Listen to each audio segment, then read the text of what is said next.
Salut les enfants, j'espère que vous allez bien et c'est tout ce que nous souhaitons pour vous. Pour ceux qui ne me connaissent pas, je suis maîtresse Assunta, titulaire de la première année D. Aujourd'hui, nous allons faire la révision des sciences, les matériels scolaires. Le matériel scolaire est utilisé à l'école et même à la maison pour réviser nos leçons. Voyons en premier lieu le matériel scolaire de l'élève. Observez bien ici.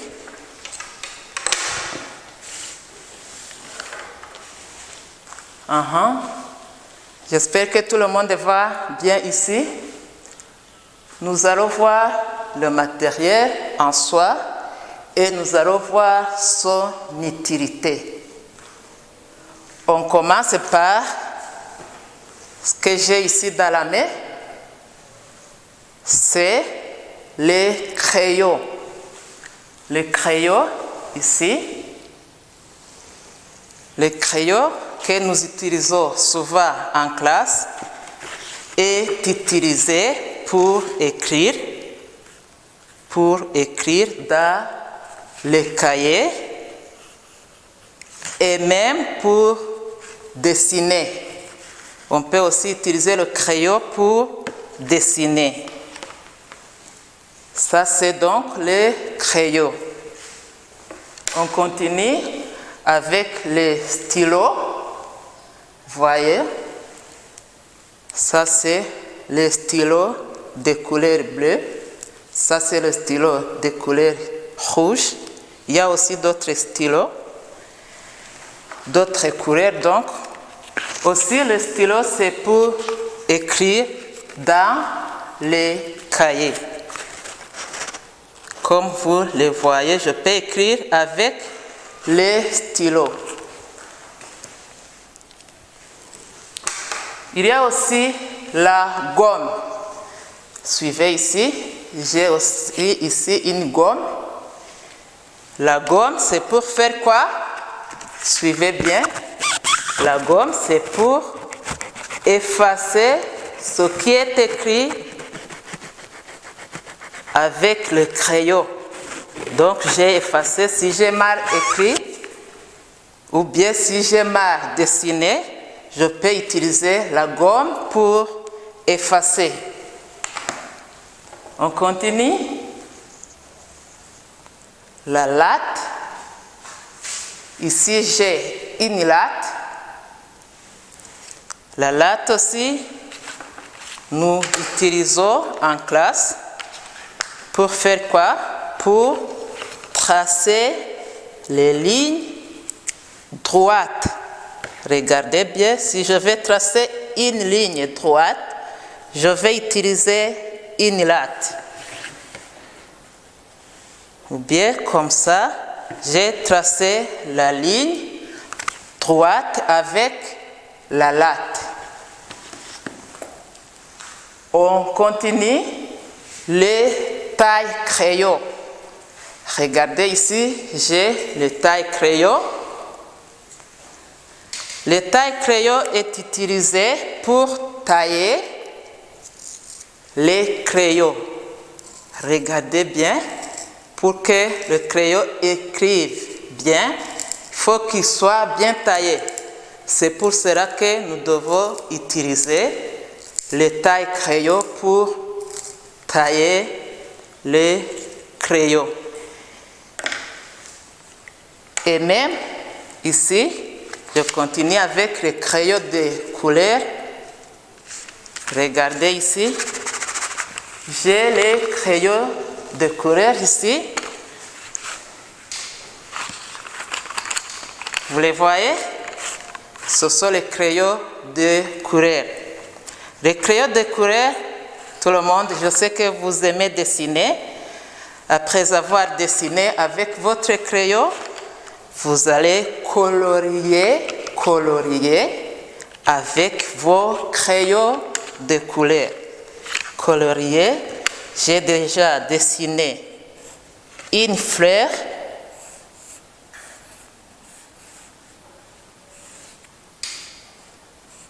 Pour la rendre belle, je vais la colorier avec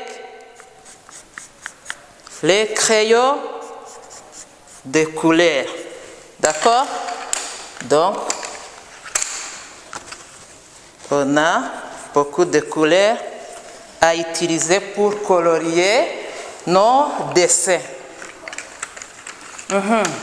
On continue. Nous avons le cahier. Je l'ai beaucoup utilisé. Ça, c'est le cahier, donc. On y écrit les notes. On écrit dans le cahier les notes.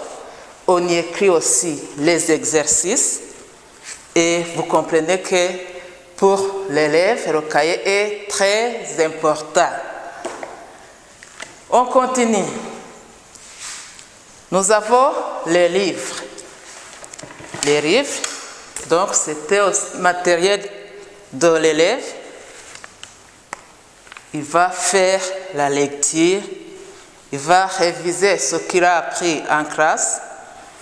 La lecture contient beaucoup de choses qu'il faut utiliser, que ce soit en classe et à la maison. Donc, c'est dans le livre que vous pouvez voir ce que vous avez étudié. Vous pouvez aussi voir dans le livre les exercices à faire, ainsi de suite. Et enfin, nous avons les cartables ou la mallette, comme nous l'appelons. Lorsqu'on va venir ici à l'école, on a les cartables pour garder nos affaires. Regardez bien, je garde toutes mes affaires dans les cartables. Tous les matériels que je dois utiliser, je les garde dans les cartables. Je prends mon cartable et je vais à l'école ou bien je rentre à la maison après avoir étudié. Donc le cartable aussi est très important pour l'élève. Tout ce que nous venons de voir, c'est le matériel scolaire de l'élève. Ce matériel scolaire de l'élève, il est propre à l'élève. L'élève peut rentrer avec pour les utiliser même à la maison. Vous avez bien compris? Donc, le matériel scolaire de l'élève est propre à l'élève et l'élève peut partir avec à la maison pour utiliser, continuer à étudier même à la maison. Je vais vite refuser ce que nous venons de voir, sans oublier qu'on peut aussi utiliser la colle pour coller nos dessins, sans oublier que nous pouvons utiliser les ciseaux pour couper les papiers et autres que nous devons utiliser. Donc, on vient de voir le crayon. Le crayon, c'est donc pour écrire dans les cahiers et pour dessiner. Le stylo, c'est pour écrire dans les cahiers. La gomme, c'est pour effacer ce qui est écrit au crayon. La latte, c'est pour tracer les lignes droites. Le taille-crayon, c'est pour tailler les crayons. Les crayons de couleur, ici, c'est pour colorier nos dessins. Le cahier, c'est pour y écrire les notes ou faire des exercices. Le livre, c'est pour faire la lecture, réviser les réseaux, ainsi de suite. Les cartables, ou bien la mallette, comme vous l'appelez souvent. C'est pour garder le matériel scolaire pour qu'il ne soit pas dispersé n'importe où. Ok? Ici, j'ai prévu aussi des exercices à faire. Pour la première question, c'est vous allez nommer le matériel scolaire en utilisant les noms que vous voyez ici. Il y a différents noms ici qu'il faut utiliser. Vous allez bien observer les dessins et vous allez nommer le matériel scolaire qui est représenté ici en bas. Et pour la deuxième question, il s'agit de relier le matériel à son utilité. Vous allez donc demander aux parents de vous aider pour la lecture surtout, parce qu'il y a les mots que vous ne savez pas encore lire, mais il faut bien suivre quand vous lisez les questions et relier, c'est l'exercice que nous faisons souvent. Alors, ça va comme ça pour aujourd'hui. On va continuer la fois prochaine et je vous demande de rester calme à la maison, de bien travailler, réviser toutes les leçons et lavez-vous les mains chaque fois et avec de l'eau propre et du savon. Portez bien vos masques lorsque vous voulez sortir. Ne sortez pas surtout, il ne faut pas sortir seul.